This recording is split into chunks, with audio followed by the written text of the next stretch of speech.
Hello everyone. So I think we discussed the theories of sovereignty, ठीक है? And we tried to grasp the concept. Now, as I told you, we have to see sovereignty in terms of what is happening to the sovereignty of states in the era of your neo-liberalism. That is globalization. Now, what is globalization standing for? It is standing for free trade, borderless world, whereas sovereignty is a territorial concept, as I told you. It is about borders and about the supreme authority status that the state enjoys while exercising its powers. Aren't these two concepts? One is borderless and one is about borders, a territorial concept. Aren't these two anti? So understand, there is no specific consensus till now. Wait.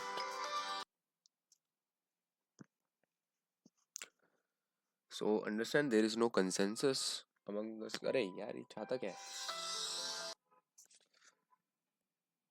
So lot of calls.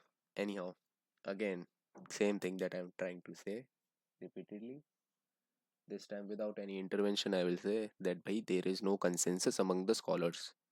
So what is going on is that there are some set of scholars. ये मान लो Harvard का है, ये है from Princeton University, and there are some set of scholars. ये मान लो University of Vienna, University of Zurich, and they are in fight because these guys are saying कि भैया see state is still in command of globalization. It means that state is retaining its sovereign status even now. Globalization is just a tool. State is using that to increase its status because more globalization, more economic development, more taxes, ठीक है, more you have interest, let's say mines in Africa, pipelines in, let's say, Russia, Siberian area. Then there is a set of people, scholars, who are saying कि नहीं भाई, globalization is weakening sovereign status of states.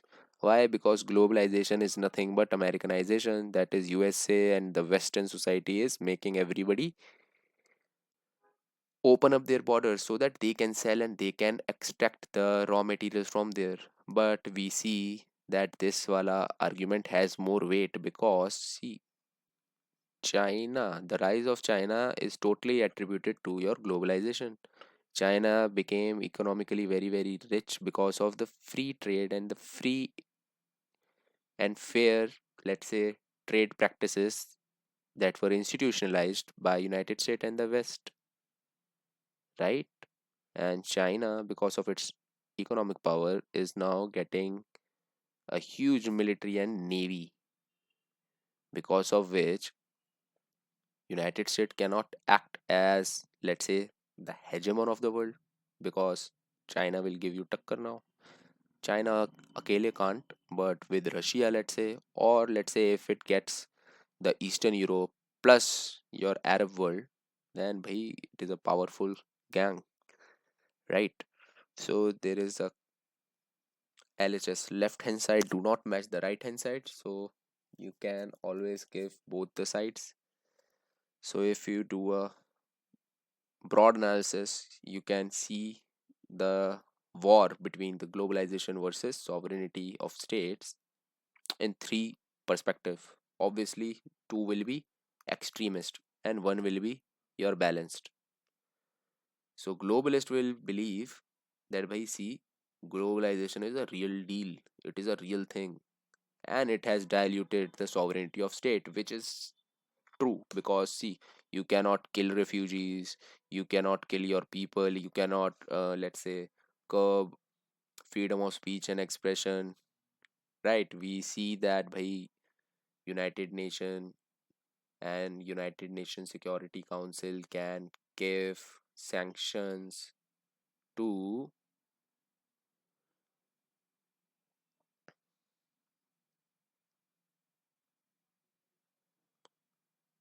R2P, that is the new definition of the sovereignty, right to protect. The international community can intervene if state, see, state supreme authority hai. Now let's say it is doing something which international community do not like, or let's say if the state has signed something that is binding upon it. Now international community will punish this state that here you are doing wrong, or let's say intervene and remove the regime. What kind of supreme are you if you are always in fear कि भैया international community आ जाएगी? So see, sovereignty has been diluted somewhat. Then there is state centric, for whom globalization एक tool है to increase your power, because obviously economy rise होगी, taxes rise होंगे, more you can give to your people, you can redistribute very easily, very अच्छे से. ठीक है, like let's say Sweden taxes their people around 50% is the tax there, but it is also providing to its citizens free education, free health, free retirement, lot of services it provides. ठीक है, welfare services. So the world according to the state centric is state centered. States are, let's say, the parliamentarians of the world, and they are deciding what is going on and what else not going on. Globalization is not a force. State directs globalization. State is in command of globalization. Then there is a third perspective, very much samyak, just like the Buddha says, transformationalist. They say that in some aspects state is winning and in some aspects globalization is winning. Very true. If we see in the terms of culture and let's say the intermingling of cultures and awareness, then bhaiya globalization is winning. But at the same time, nationality is also rising. We can see with rise of right-wing politicians everywhere in the world. Shinzo Abe in Japan, ठीक है, and let's say your Xi Jinping है, China तो always ही right wing है, Putin, Modi, Modi जी, ठीक है, even your Trump. So understand, sovereignty is a territorial concept. With this, we will move to states. As state, we have to manage. We will move to power, and with these three, we will go to democracy. If that makes any sense, these are all very interlinked. This not, but these three are. ठीक है. With that said, let's start with theories of state. So there is not much that you have to do. You have to just understand how and in what context you have to use these theories. It is not fair to tell you each time कि भाई liberalism ये होता है, Marxism ये होता है. You know about that. You have to understand कि भाई liberal theory and criticism कौन होगा liberal theory का? Marxist theory. As simple as that. What will Marxist theory achieve? कि भाई at least liberal ways become more human, right? Now you please keep note of this. Your liberal theory is also known as your post-colonial. In post-colonial terms, it is also known as your dependency theory. Now what does that mean? See, when I'm talking about liberal theory, I hope you guys understand what does that mean. It just simply means that by I do not want state to have too much interventionist role in economy. I'm talking from economic standpoint. Then there are some states which got developed after your post-war, after your post-colonial era, like India. Now here when we talk about, so we have to understand that some nations, like let's say Pakistan, created after World War II. Now, is Pakistan a dependency of China and USA or not? It is definitely. Israel, created after World War. Is Israel a dependency of United States of America or not? Yes, it is clearly. So what is dependency? Nothing but colony. See, you cannot say colony because it means makes no sense to say there is a colony after post colonial era. So what you will say? Dependency. Israel is dependency of USA, Pakistan is dependency of USA and China. It is not that you have to stay inside and have control of the regime. It is enough if you have strategic, let's say, leverage against them. Let's say somebody is dependent upon you for their running of state administration because you provide them aid, or let's say there is a big lobby, Jew lobby in USA, which makes USA top president even till presidential office, Oval Office. You are always in aid of Israel. How does that happen? Because of the lobby politics in United States of America. Now, when we talk about Marxists, there will be a slight variation in it. There will be two approaches here. One will be instrumentalist, as we have seen, just like Marx. What will be the view of Marx or Lenin? कि भाई capitalist, let's say this is a money. Who is the real ruler? Capitalist. Now they are just using this person Modi. They will give order कि भाई ये GST लगवा दे, and Modi will implement it. What is Modi representing? State. So what will be happening is that the capitalist will be using state as a tool, like an instrument. State is an instrument of capitalist. Let's say you are Idea, or let's say you are Vodafone, but भाई Supreme Court ने has given you to pay approximately 1 lakh crore rupees. So what do? You use your state tool कि भाई give us relaxation for 2 years. We will pay it later after 2 years. As simple as that. Even though state itself has no money, but it has to follow order. That is one perspective, instrumentalist perspective. Then there is second, the Gramsci people. We saw how Gramsci gave multiple structures. Similarly here, the structuralists talk about, let's say that there are a lot of classes. Let's suppose all of these represent different classes. Now what will happen is all of these will compete among each other. Now why will they compete among each other? So that one can emerge winner and he can control the policies and the directives of the state. To show it more clearly, let's say, see, whenever, think about this here. Let's say there are 10 lakh people giving exam, UPSC exam. Do you really think that all 10 lakh people have equal opportunity? So it is a clear no. Not all 10 lakh have equal opportunity. They do not. 9 lakh people have no opportunity here. Why? Because their educational background is not like that. They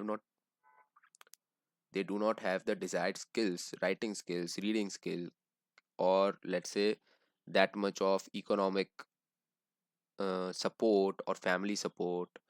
Various issues are there. ठीक है? So eventually the whole competition will be among like 50,000 people at the max. So understand what is happening. When you will see it from outside, you will feel like, bhaiya, it is a completely fair game. Everybody has equal opportunity. But do they? No, they do not. Somebody is going to the top of the coaching facility, somebody is going to the bottom of the coaching facility, somebody is not even taking any coaching facility. Somebody has old books, somebody has new books, somebody after 4 years of preparation do not understand what books were meant to be studied. He was not even able to get to internet and memorize the syllabus. Not all are at same equal line, starting line. So understand, but what is appearing is that bhai, this is very much free and fair. It is not free and fair. The elections, when we say they are free and fair, it is not free and fair. If I tomorrow stand up for election, I do not have by crores of rupees to distribute among people or villages for me to get elected, or let's say to risk I will not get elected, yet I am spending tens of crore of rupees. 5 crore to bhai is the ticket price for BSP. ठीक है? So understand, free and fair election, are you? No. So what happens is, illusion illusion of autonomy will be here. It will seem like it is all free and fair, but it is not. ठीक है? And how will you know about it? You will know about it in the crisis situation only. So what happened in 2008 was the world economy collapsed. Not world economy, let's say United States of America had banks. Let's say this is bank. Now what was happening in United States America was that banks were giving very cheap loan or credit or mortgage, same word. They were providing cheap money कि भाई ले लो हमसे पैसा. अब क्या करे आदमी लेके पैसा? तो he will go and he will buy a house. This is house. इसकी actual cost is let's say $10, but bank is giving cheap money to all. So this person, he does nothing in his life, he has no education, nothing, but he is also able to get money from bank. Now what will happen is, see, the house is one unit of house, but this person had in his pocket $9 and only $1 he needed from bank, and he has $10. Now he could have approached and got this house for $10, but what was happening was that this person who had $0 initially, he also got $10 from bank, क्योंकि bank तो दे रहा है पैसा. Now what will happen is that he will also go and he will say कि भाई I also want to purchase. Demand and supply, because demand is rising and supply is less, what will be the final product? कि भैया price will escalate, inflation. So the price of house, see, this is a owner of the house. He is saying कि भाई two people are coming here to get this house at $10. So what will he do? He will say now I am giving you at $12. So what will happen? He will get $2 more from the bank, and he will get also $2 more from the bank. Now what will happen? He will raise again. He will say भैया $15. Now he will say कि भैया I do not want to take that much loan from bank. But what about him? He has no bottom. ठीक है, इसका तो सारा ही free का है. तो he will say okay, I will get 3 more. So total from bank he has taken $15. So how much is bank out of money? Bank is out of money minus $15 plus here minus $3. ठीक है. Now minus $3 let's say हटा दो, क्योंकि he has not taken the property. ये कह रहा है कि नहीं मैं अपने में ले लूँगा 9-10 में. So this person will win. He will get the house and he is finally the owner of the house for $15. Now understand what is going to happen. This will keep on happening in United States of America. Because understand, second stage, this is the person who got that house. What was his initial cost that he bought this house for? $15. Right? Where did he manage to get this $15 from? From the bank. Right? Now there is another person. Let's say 2 years हो गए. After 2 years, bank is constantly giving up free money, cheap money. So what is happening is prices are escalating. So it is not now $15, it is now $50. He is wanting to sell again. He is saying कि भैया now I am selling. I bought this property for $15. I am selling at 50. This person has 0. This person has 45. He can get $5 from bank. He can get $50 from bank. Now he is getting $50 from the bank. इसको मिल गया अब ये घर. ठीक है. He made a good profit. Let's say $5 interest, $30 profit he made. Now understand what is happening. Bank is already out of $15. Bank is again out of $50. Why is it giving bank the loan? Because they are giving paper of this house to the bank. Here, bank is totally out of $65. What is bank thinking? Bank is thinking कि भैया I have the paper of the house, so I can easily, if in case of default, I will easily get the, let's say, my cost back, initial cost back. But understand the issue. The actual cost of house was just $10. It is not $50. So even if, let's say, nobody is paying you now, I am not giving interest, I am not defaulting, I am bankrupt, everybody is saying, what can bank do? Bank will sell this house. But understand, if people have started defaulting, everybody has stopped paying. Everybody has stopped paying because there is no job. Everybody was doing this only. So what will happen is, the only reason why the prices of houses were so high was because bank were giving cheap money easily. Now understand what will happen to bank. All of its money is in houses. For $10 houses, it has given up to 65, 70, $70. Whose money is this? Understand? Whose money is this with the banks? It is people's money. People have deposited money. So what happened eventually? Banks closed down. The big banks, the Beer Bank and Goldman Sachs, Morgan Stanley, all of these, JP Morgan, all of these were defaulting. So government had to intervene, and government then gave these banks recapitalization. They did recapitalization and funded these banks with billions of dollars. 500, 10, 800, 900 billions of dollars government gave. Now understand, whose money did bank lost? Bank lost people's money. Whose money did government use to provide bank with the recapitalization? Understand, people's money. So twice people's money was used to make sure कि भैया ये bank के जो CEO हैं, CFO हैं, they get a nice vacation. And with that money, these CEOs and MDs and CMs and GMs, they gave themselves lot of incentives, and it is going on till now. ठीक है? So what we see is that in the crisis situation, state always take the side or the favor of the rich. It will never take side of the poor. ठीक है? So it will seem like कि भाई this is a gardener, this is a agricultural laborer, this is a software engineer, this is a teacher, everybody are competing. But नहीं भाई, it will look like they are competing, but there is only one person whose side state will eventually take. He is the rich one. So in the theories of state, one major debate that we have to take into account is Ralph Miliband versus Pulanzas.